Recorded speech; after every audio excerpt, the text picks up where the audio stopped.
आइए, तो अब कल जहां तक अध्ययन किया था उससे आगे का ये हम लोग देखेंगे कि यह द्वितीय मंत्र है। कठोपनिषद तो हम अध्ययन कर ही रहे हैं।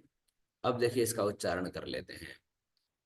तम ह कुमारम संतम दक्षिणासु नीयमानासु श्रद्धा श्रद्धा विवेश सोमन्यता।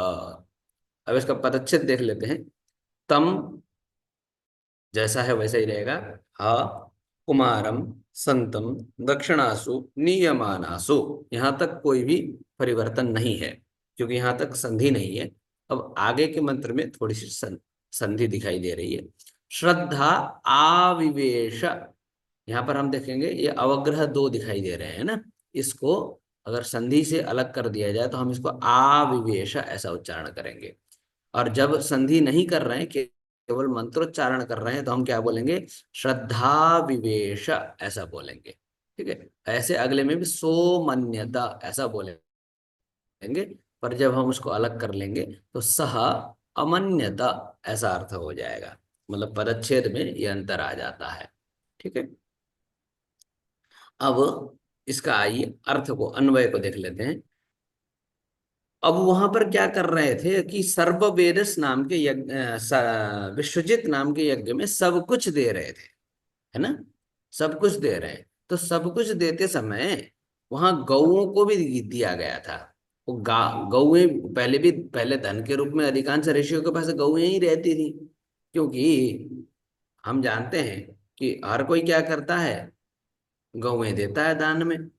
ठीक, राजा इत्यादि बड़े बड़े जो राजा होते थे गौओं को देते थे, हजार हजार गौएं दान देते थे। तो उनके पास क्या थी? गौएं बहुत थी। तो इसलिए गावह गौओं को दक्षिणा सुनीयमानासु, दक्षिणा के लिए लाई जा रही थी। ठीक है। दक्षिणा के लिए लाई जा रही थी अथवा ले जाई जा रही थी, दोनों अर्थ हम लोग यहाँ पर कर सकते हैं। ठीक। दक्षिणा के लिए लाई जा रही थी अथवा दक्षिणा में दी जा रही थी, जैसा भी अर्थ कर लीजिए। तो उस समय तम कुमारम संतम, तम शब्द का अर्थ यहाँ पर हम कौन लेंगे? जो नचिकेता, नचिकेता तम मतलब उस कुमार, वह कुमार ही थे उस समय, छोटे ही थे। कुमार मतलब अभी छोटे ही थे। तम कुमारम संतम, संतम मतलब होते हुए भी। ठीक, वो कुमार होते हुए भी, छोटे बालक होते हुए भी, वो अपि मतलब भी, अपि शब्द का अर्थ भी, वो एक छोटे थे, बालक थे, फिर भी हाँ मतलब निश्चित ही तस्य मनसी, उन उस छोटे बालक के मन में, उस छोटे से बालक के मन में क्या हो गया कि श्रद्धा आविवेश, श्रद्धा का श्रद्धा उत्पन्न हो गई। क्योंकि देखिए हमारे घर में कोई भी एक वस्तु, छोटे से छोटे वस्तु है अथवा कोई हम पशु का पालन करते हैं, ठीक, तो उससे एक लगाव हो जाता है। और खास करके छोटे बालक, छोटे बच्चों को तो ज्यादा होता है, क्योंकि चलो बड़े हैं तो बड़े तो समझ भी सकते हैं। ठीक। लेकिन जो छोटे होते हैं उनका लगाव बहुत होता है। तो हम आप देखेंगे, अगर घर में कोई ऐसी वस्तु है, उसको बाहर निकालेंगे अथवा कहीं इधर उधर करेंगे तो बच्चे उसमें थोड़े से रुचि प्रकट करते हैं ना, उसमें उनकी उनका लगाव होता है। तो वही लगाव जो है, वैसा ही कुछ लगाव क्या हो गया, ये नचिकेता के हृदय में भी प्रकट हो गया, है ना। नचिकेता के हृदय में यह प्रकट हो गया। अब जब प्रकट हो गया तब क्या हुआ? अतः सह, अतः मतलब इसके बाद, सह अमन्यता, उसने चिंतन किया। अमन्यता अर्थात उसने माना, उसने चिंतन किया। ठीक है। एक बार फिर से एक बार पूरे मंत्र को देख लें क्या? वैसे मंत्र समझ आ गया होगा, बहुत ही सरल मंत्र है। हरिओम। जी। हम स्पष्ट में व्यवस्थित हुए। हाँ जी। जी। अग्रे चलाम। हाँ, एक वारं पुनः सामान्य रूपम ये तो ही अत्र सर्वेपि अनधीताः वर्तन्ते, अतः अतीव सामान्यतया पश्यामः। देखिए पिछले मंत्र को एक बार देखेंगे तो और समझेंगे तो, याद करेंगे तो समझ में आएगा। पिछले मंत्र में क्या देख रहे हैं कि उनकी नचिकेता के पिता ने एक यज्ञ किया है जिसका नाम है विश्वजित। विश्वजित यज्ञ में क्या नियम है कि सर्व वेद समददौ, संपूर्ण दान देने की विधि है। सब कुछ देना होता है उसमें, कुछ भी नहीं रखना है अपने पास। ठीक है, तभी उस यज्ञ का, वो जो यज्ञ चाह रहे हैं, यज्ञ का फल चाह रहे हैं, तभी उन्हें प्राप्त होगा। बात समझिए इस बात को। कुछ कुछ भी नहीं रखना है अपने पास। ठीक। ऐसा ही यज्ञ एक बार जो है रघुवंश में भी इसका वर्णन आता है। ठीक। तो सब कुछ दे देना है।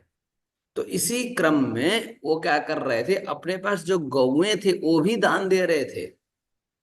ठीक। सब कुछ देने का मतलब गौओं को भी दे रहे हैं, तो गावः दक्षिणासु, गावः दक्षिणासु नीयमानासु, दक्षिणा के रूप में गौएं जा रही थीं, ले जाई जा रही थीं। तब तम अर्थात वो नचिकेता कुमारम संतम, छोटे से बालक ही थे। अपि मतलब फिर भी, हा अर्थात निश्चित ही, हा शब्द का क्या अर्थ है, निश्चित ही। तस्य मनसी, उस छोटे से बालक के मन में श्रद्धा आविवेश, प्रीति उत्पन्न होती है, एक श्रद्धा उत्पन्न होती है। ठीक। अतः सह अमन्यता, ये विद्वान बालक थे, ऐसे नहीं कि बहुत छोटे, क्या बोलते, खिलौनों में ही पड़े रहने वाले बालक नहीं थे। ये विद्वान बालक थे, गुरुकुल में साथ में ही पढ़ते थे कुछ, जिसमें उनके पिता पढ़ाते थे। ठीक। तो ऐसे एकदम मेधावी छात्र थे। अतः सह मान्यता, इसलिए उस छोटे बालक ने मन में चिंतन किया। क्या चिंतन किया, आइए देखते हैं। बहुत ही सुंदर चिंतन किया है। इतनी बात सबको स्पष्ट हो गई। जी। आम गुरु। अस्तु, बहुत सुंदर। इदानीं पश्यामः अग्रे। पीतोदका जग्धतृणा दुग्धदोहा निरेन्द्रियाः अनन्दा नाम ते लोकास्तान् स गच्छति ताददत्। अब इसका पदच्छेद देखिए। कह रहे हैं पीतोदकाः, यहाँ पर मैंने इसको अलग कर दिया है, वैसे अलग करने की आवश्यकता नहीं है पदच्छेद में। ठीक है। पीतोदकाः, पीत उदकाः। ठीक।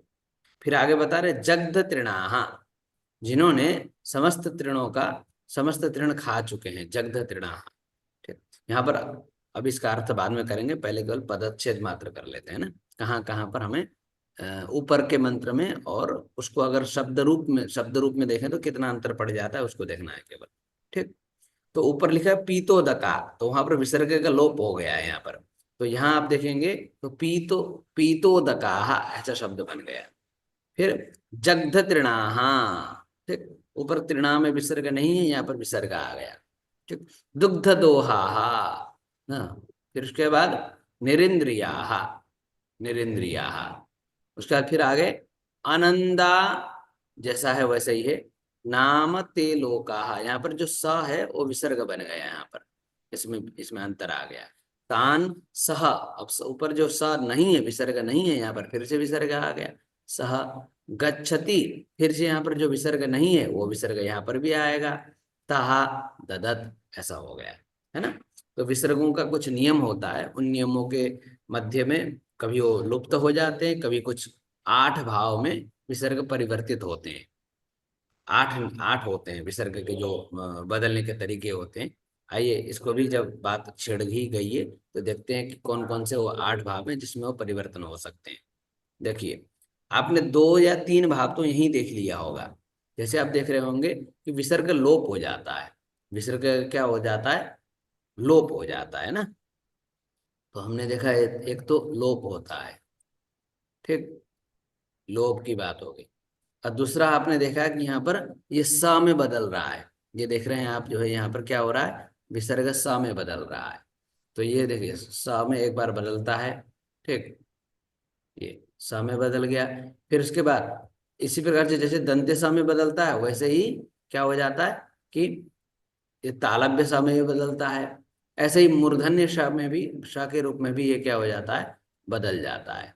ठीक, मूर्धन्य श के रूप में बदल गया। ये कितने हो गए, 1 2 3 4, लोप हो गया।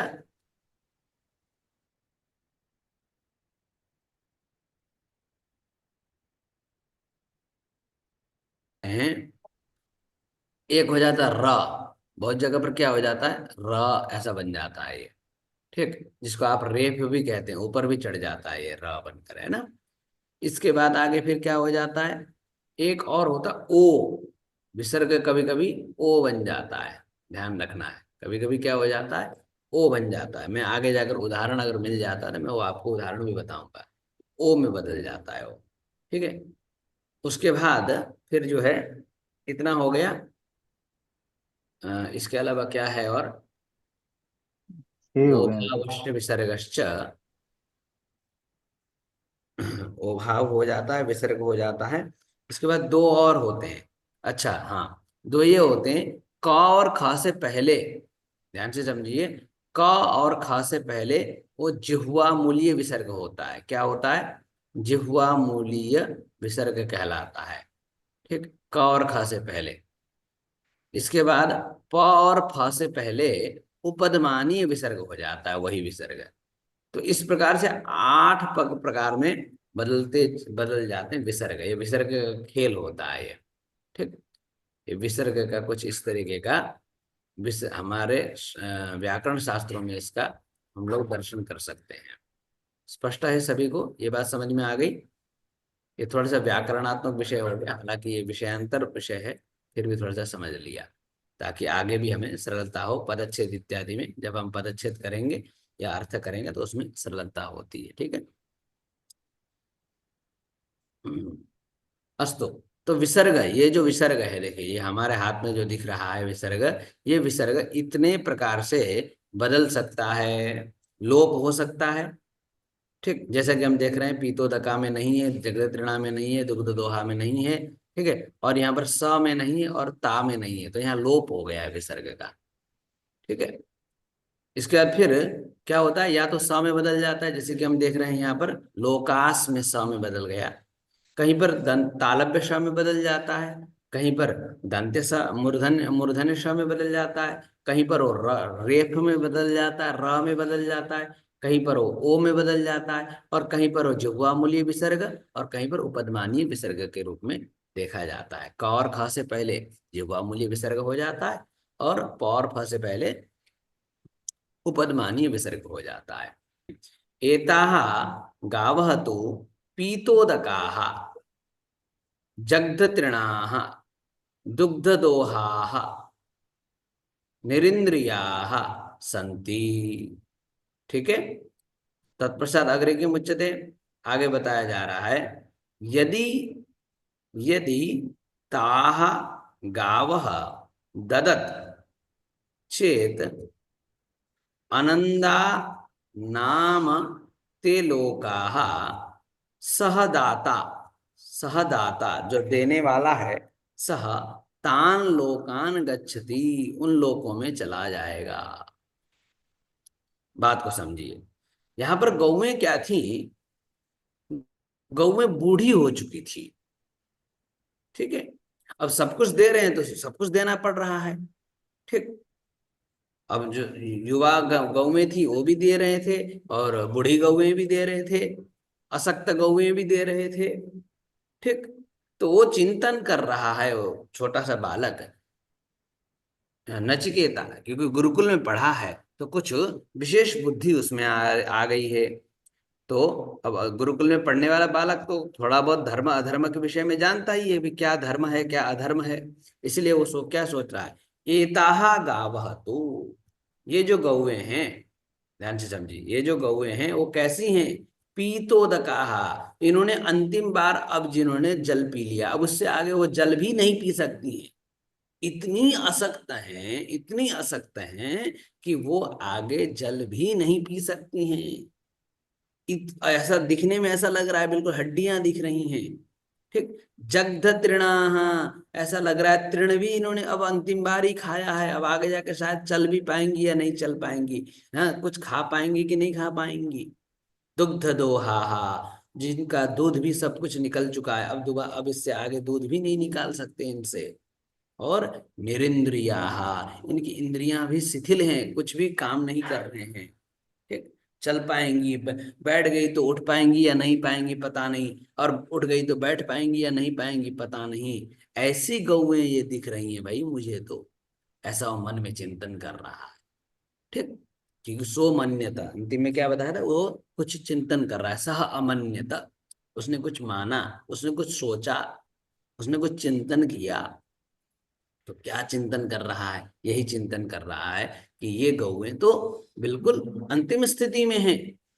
अब यदि, यहां पर फिर क्या शब्द आया, यदि ताहा गावह ददत, यदि ऐसी गौएं का दान किया जाए, चेत, तो, चेत शब्द का अर्थ संस्कृत में क्या होता है, तो अनंदा नाम ते लोका, जो अनंदा नाम से जो लोग प्रसिद्ध हैं, हाँ, जिसमें अनंदा, नंद शब्द का अर्थ होता है आनंद। हाँ, नंद शब्द का अर्थ क्या होता है, आनंद। परंतु अनंदा, जो, जहां पर कभी भी आनंद नहीं मिलेगा, ये यज्ञ तो कर लेंगे, पर जब यहां से जाएंगे तो इनके लिए कहाँ के दरवाजे खुलेंगे, आनंद नाम के लोक का दरवाजा नहीं खुलेगा इनके लिए, अनंदा नाम के दरवाजे का लोक का दरवाजा खुलेगा इनके लिए। तो इसलिए अनंदा नाम ते लोका, ता सहदाता, जो ऐसी गौओं का दान करेगा, वह दाता तान लोकान गच्छति, वैसे लोकों में जाएगा जहां पर आनंद नहीं है बल्कि दुख है। अनंदा मतलब दुख, ध्यान से समझिएगा, अनंदा मतलब दुख, और नंदा मतलब सुख। तो आनंदित नहीं हो पाएगा दाता, ऐसा वो मन में चिंतन करने लगे। स्पष्ट है सभी को? जी। अरे ओ, ठीक। तो एक बार सामान्य दृष्टिकोण से देख लीजिए। एताः गावः तो पीतोदकाः जग्धतृणाः दुग्धदोहाः निरिंद्रियाः सन्ति। ये गौएं कैसी हैं, जो अंतिम स्थिति में खड़ी हैं अब। और यदि, अच्छा, ये अंतिम स्थिति वाली गौओं को दान भी नहीं करना चाहिए, वो यही सोच रहा है कि नहीं। अब मान लीजिए ये दान थोड़ा ही हुआ, फिर तो उसको दान नहीं कहलाया ना। लोग दान में क्या करते हैं, जैसे कहीं मंदिर जाएंगे तो बहुत लोग की कैसी प्रवृत्ति होती है, हाँ, थोड़ी सी कहने योग्य प्रवृत्ति तो नहीं है पर करते कुछ ऐसा ही है। ठीक, वो करते हैं कि जेब से एकदम फटी पुरानी नोट को निकाल लेते हैं और उसको दान पेटी में डाल देते हैं, या तो आरती में। ठीक है, क्योंकि हम लोग तो जाते रहते तो हमें हमें पता है। ठीक है, तो ऐसे ही नोट को निकाल कर डाल देते हैं, जो चलती फटी हो, पुरानी हो, ठीक, जो घिस चुकी हो। तो बाद में उसको ब्राह्मण देवता देखते हैं निकाल करके, हाँ, क्योंकि भाई उसकी उसकी आजीविका तो उसी से चलती है। ठीक, तो अब वो ब्राह्मण उसको निकाल के देखता है नोट, तो देखता है कि ये तो बहुत अच्छी नोट है। तो ऐसा भी करते हैं लोग। तो ऐसे दान करने का कोई फायदा नहीं है, ऐसा बताया गया है। ठीक, हम लोग गिफ्ट भी देते हैं, अच्छा, गिफ्ट में भी ऐसा काम किया जाता है, क्योंकि वो भी एक प्रकार का दान ही होता है, दूसरे को देना होता है। तो गिफ्ट में भी लोग क्या, कैसा गिफ्ट ले जाते हैं, जो बिल्कुल किसी के 2 से 3 दिन चले ना चले, गिफ्ट का कोई पता नहीं है, ऐसे गिफ्ट उठा के ले जाते हैं। ठीक, तो ऐसा नहीं करना है, इससे इससे कोई लाभ नहीं है। कभी भी किसी को भी कुछ भी प्रदान किया जाए तो कम से कम वो उसका सही से प्रयोग कर पाए आनंद से, ऐसी चीजें देनी चाहिए। ठीक, तो यदि ताहा गाव, ऐसी गौएं अगर हमारे पिताजी दे देंगे तो क्या होगा, हमारे पिताजी, हाँ, आनंदा नाम ते लोका, दुखी, जहां पर दुखी दुख है, ऐसे लोक में चले जाएंगे, है ना। सहदाता तान लोकान गच्छति, ऐसे लोक में जाना पड़ेगा जहां पर दुख है, जहां पर सुख नहीं मिलेगा। जबकि हमारे पिताजी क्या चाह रहे हैं, पिताजी चाहते हैं उशन, यज्ञ के समस्त यज्ञों का फल चाहते हैं वो। ठीक, इसीलिए तो इतना बड़ा जो है विश्वजीत नाम का यज्ञ कर रहे हैं, सब कुछ दान दे रहे हैं। तो सब कुछ दान देने के चक्कर में ये क्या दे रहे हैं, कूड़ा कचरा भी उठा के दे रहे हैं घर से, ये तो अच्छी बात नहीं है। ठीक है, तो इन गौओं का तो हो सके स्वयं सेवा करनी चाहिए। ठीक, स्वयं ही सेवा करनी चाहिए, क्योंकि भाई इतने दिन तक तो हमने दूध पी ही लिया, इतने दिन तक तो उनके गोबर से हमारे यज्ञ इत्यादि में कंडे इत्यादि का प्रयोग किया ही गया। हाँ, गोमित्र इत्यादि से जो है विभिन्न रोगों का निवारण किया ही गया, इनके इनके ही दूध दही इत्यादि से। तो फिर आज क्यों इनको हम सल्टाने की सोच रहे हैं? सल्टाने जैसा जो है उनके मन में लग रहा है, उस बालक को ऐसा लग रहा है कि हमारे पिताजी कहीं तो कुछ तो गड़बड़ी कर रहे हैं। ठीक। जब उनके मन में ऐसा ऐसी धारणा प्रकट हुई, तब आगे के मंत्र को देख लेते हैं। बहुत ही सरल मंत्र है, कठिन नहीं है। आगे चलें क्या? 10 मिनट है हम अभी हमारे पास। जी, आगे चल। हाँ, अग्रे चला वहाँ। ठीक। वैसे भी ये उपनिषद बहुत ही बड़ा है, तो हम अभी कुछ समय बाद, अभी थोड़ा प्रारंभ है, भूमिका बांधनी पड़ रही है, इसलिए थोड़ा समय ले रहे हैं। नहीं तो आगे मंत्र जो है हम लोग को थोड़ा शीघ्रता से ही चलना होगा, है ना? अस्तु। इदानीं पश्यामः। अब आगे देखते हैं क्या कह रहे हैं। आगे अग्रे अस्ति सहोवाच पितरम। उसने अपने पिता से कहा। क्या कहा? तत कस्मै मां दास्यसीति द्वितीयं तृतीयं तमहोवाच मृत्यवे त्वा ददामीति। अब इसका पदच्छेद कर देख लेते। देखिए, अब यहाँ पर कहाँ कहाँ पर विसर्ग इत्यादि का अंतर आ रहा है। तो कह रहे हैं सह, यहाँ पर सह, ऊपर केवल स था, यहाँ पर सह। इसका फिर हा को अलग किया गया फिर से। उवाच, ऊपर ऊपर होवाच था, इसको हा उवाच, इस संधि अलग अलग हो गई है ना। तो पितरम तत कस्मै तत, ध्यान न पश्यामः किमुच्यते। हाँ, सह ह उवाच, सह ह उवाच।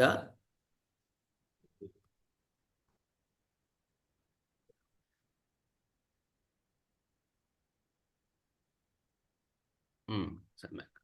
सह ह उवाच पितरम तत कस्मै मां दास्यसि इति द्वितीयं तृतीयं तं ह उवाच मृत्यवे त्वा ददामीति, ददामि इति, मृत्यवे त्वा ददामि इति।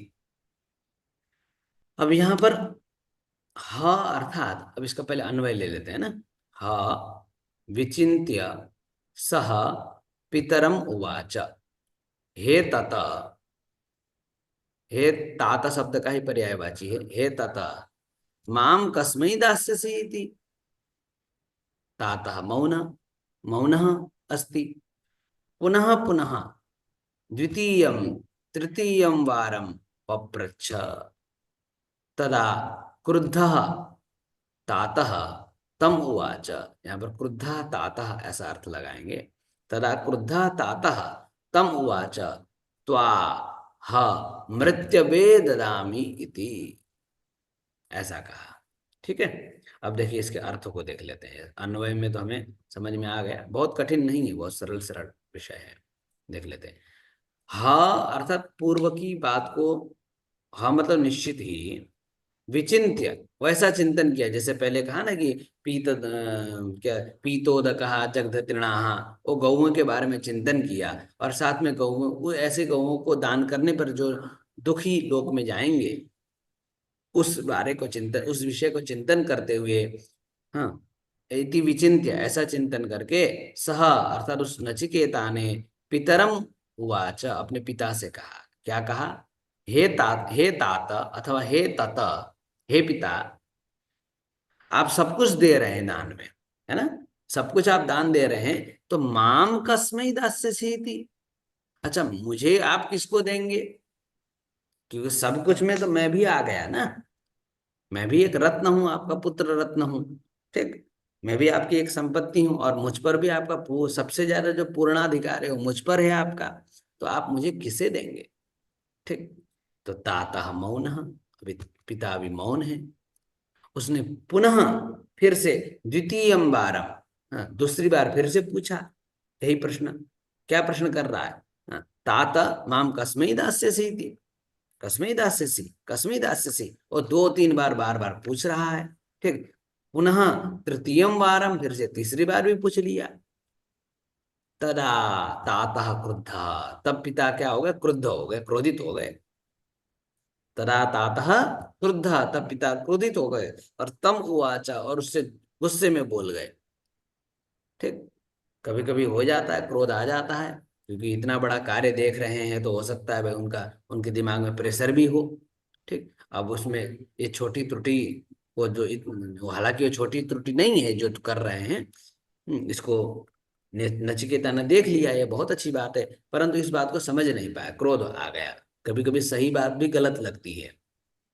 तो क्या हुआ, उन्होंने क्रोध में क्या कह दिया, तदा क्रुद्ध तम उवाच, क्रुद्ध होकर क्या बोले, त्वा तुझे, हाँ निश्चित ही, मृत्युवे ददामी, तुझे मृत्यु को दान कर दूंगा, इति ऐसा बोल बैठे। स्पष्ट है? किसी प्रकार की कोई दिक्कत है तो मुझे बताइए। न सुस्पष्ट मस्ती। सुस्पष्टमस्ति की ना? हाँ, तो हाँ। एक बार सामान्य रूप से देख लेते हैं फिर से अन्वय को। अन्वय क्या किया जा रहा है, हा विचिन्त्य, हा मतलब जो पूर्वोक्त बातें हैं, पीतोदकः जगदतिर्णा इति बातों को विचिंतन चिंतन कर गए। हा मतलब निश्चित ही ऐसा चिंतन, अब निश्चित कर लिया कि मैं बोलूंगा। बहुत बार क्या होता है, हाँ बच्चे डरते हैं, हाँ, कि कहीं कुछ बोलेंगे नहीं, कहीं कहीं मैं डांट ना खा जाऊं, इसका डर होता है। ठीक, और वैसे भी इतना बड़ा यज्ञ हो रहा है, पिताजी टेंशन में तो होंगे ही होंगे। गुरुकुल का बालक है और जिम्मेदार भी है, समझ भी गया है। हाँ, बहुत छोटा नहीं, दुग्ध दूध पीता हुआ या खिलौने से ही केवल प्रेम करने वाला बालक नहीं है। इसलिए थोड़ा उसने चिंतन किया, पर अंतिम में चिंतन कर निश्चित किया। हाँ मतलब निश्चित कर लिया कि अब मैं ये बात बोलूंगा ही बोलूंगा, नहीं तो फिर बहुत समस्या हो जाएगी, जो यज्ञ कर रहे हैं वो सारा व्यर्थ हो जाएगा। ऐसा चिंतन करके सह पितरम हो वाच, पिता से बोल बैठा, क्या बोला, हे हे तत माम कस्मै दास्यसि इति। तातः मौन, हाँ पिता भी मौन है। उन्होंने सोचा शायद ये बालक ऐसे ही बोल बैठा, परंतु पुनः पुनः बार बार, द्वितीयम तृतीयम, दो तीन बार बोल बैठा। क्या बोल बैठा दो तीन बार? वो क्या बोल रहा है, हाँ कि जो है, ताता माम कस्मै दास्यसि, ताता माम कस्मै दास्यसि, ऐसा बार बार बोल रहा है। तब अचानक से, तदा क्रुद्ध तम उवाच, उससे उनसे बोल बैठे, क्या बोले, त्वाहा मृत्यवे ददामी इति, तुम्हें मृत्यु को मैं दे दूंगा, ऐसा कह दिया उन्होंने। ठीक है, स्पष्ट है इतनी बात? हाँ गुरु। बहुत सुंदर। तो आइए, किसी को कोई भी समस्या है तो मुझे अवश्य सूचित करिए।